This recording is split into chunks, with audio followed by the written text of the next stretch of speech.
Hey everybody, it's Ricky Heller from rickyheller.com. I'm a book coach and editor, and I help you write that book so you can finally get it done and share your message with the world.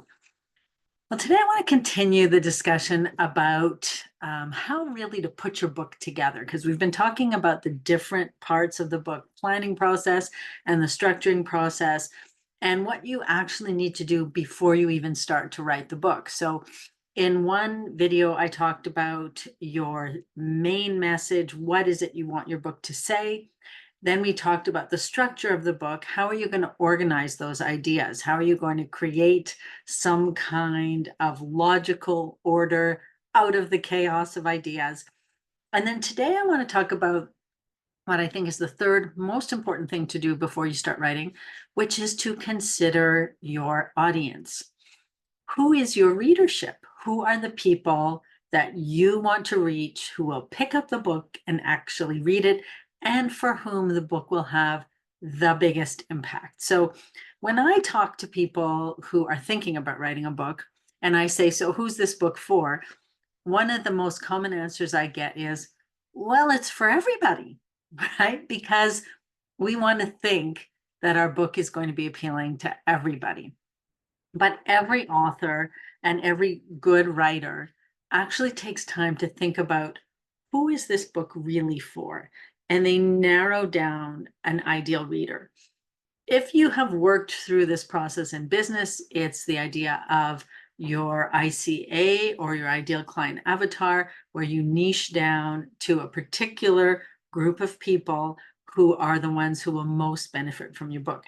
And I think the resistance to this comes from the concept that, well, I don't want to leave anybody out, because there might be people who are interested in what I have to say who are not in that specific group once I create this boundary and no one else is allowed to read the book. Obviously, that's not true. I mean, if you think of something like the Harry Potter series, it was obviously written for, I'm going to say, children, very young adults.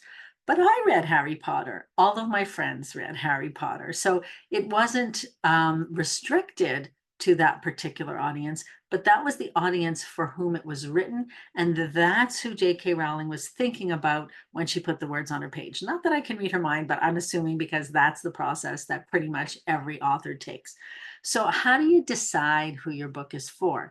Well, it's really important to think about, who do you think will be most impacted by this?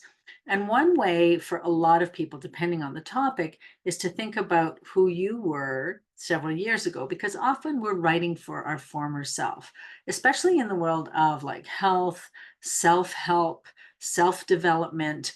We're writing from a place of experience now, looking back on who we were and how our life has changed because of the things we've learned and the changes we've implemented. And so if you think about that person, that may be you, and it's your former self. Another way to think about it is, how can I specify who's going to benefit from this book? So just as an example, if I were to write a book about dogs, because dogs are my thing, um, I could say my book is for all pet owners. Yeah, but let's narrow it down to dog owners. But is my book even for all dog owners? Do I have experience with all kinds of dogs, all kinds of owners? No. And if I try to write to everybody, I'm going to end up not reaching anybody really. So if you have a specific audience, then you're going to resonate with them. On this topic of dogs, as an example, there's a guy I follow on Instagram who lives in Thailand and works with street dogs. So his audience are people interested in stray dogs, street dogs, dogs for adoption. Another account that I follow that I think it's called The Good Hype Official, an amazing account. They foster dogs. They have, I think, 16 dogs at this point, but their specialty is dogs who were considered vicious, who would have been put down because of aggression. And if you see how these people can transform these dogs, is just astonishing. So me as a dog lover, it's that audience would be people who are interested in maybe training dogs or converting dogs who appear to be aggressive and to try to draw out what's maybe lovable in those dogs. Who are those people? Is it going to be teenagers who want dogs? Probably not. Is it going to be people who cannot afford training for their dog? Probably not, right? So you start to narrow down who are the people. One way that this is done in business, and I don't necessarily advocate this in writing, but you can try to imagine all the different aspects of your reader's life. So in business, we look at things like what is the socioeconomic class? What are some of the interests of the person? You can even get as detailed as what magazines do they read? What books do they read? I don't know that you need to do that to that extent, but you should still have a clear picture of who you're writing for. Who is the one person that's going to best benefit from your book?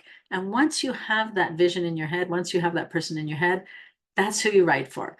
You're going to find as you write that the words will flow and you're not always thinking of that person. But this comes in really handy at any point where you're stuck in terms of, do I include this? Don't I include this? How do I describe this one particular piece in the book that I'm having some challenges with? That's where your ideal reader is going to come in and be extremely helpful, because that's who you're going to write it for. So I hope that's useful. It can help you not only determine who the book's for in general, but it can help you as you're writing to decide what's included and how do I say it. So if that was useful, I really hope that you'll consider moving forward with your book. If you are interested in finding out more and you'd like to talk about how we could work on your book together and I can help you write it and get it out into the world, you can set up a free appointment with me, a clarity call. If you look in the comments, there's a link there, or you can find the link on my website, rickyheller.com, or just shoot me an email, ricky@rickyheller.com. I'd love to hear from you and I will get right back to you. And of course, the last way is always to leave a comment on the video. So let me know what you think. And thanks for listening. I will speak to you again next time.